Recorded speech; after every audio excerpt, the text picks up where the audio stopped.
One of the biggest and most fundamental signs of a genuine Kundalini awakening is that you have no desire other than to know thyself. Have no other desire other than that desire to go into where it all began.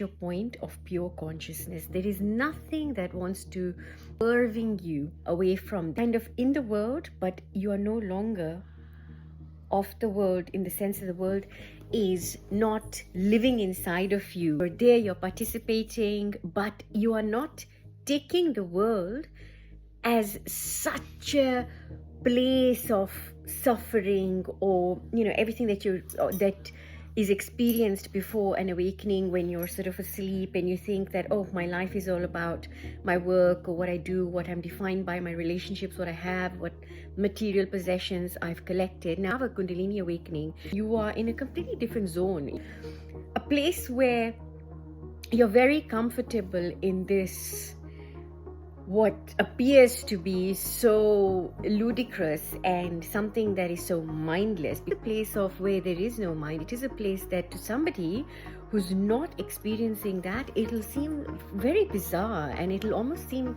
to other people that lost your mind, you are not the person that you used to be something wrong with you, and they have to try to fix you and maybe try to put you with medication.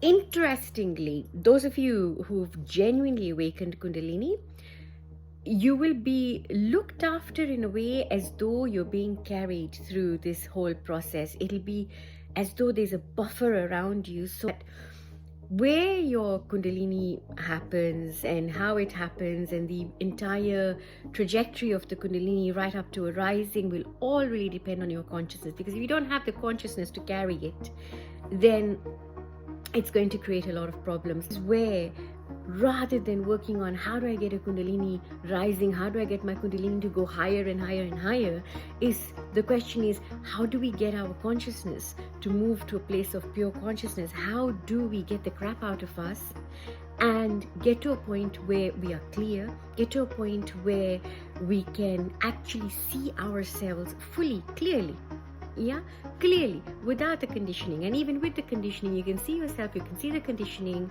see where you are, and really be at a place where you're not dependent for self on anything outside of you.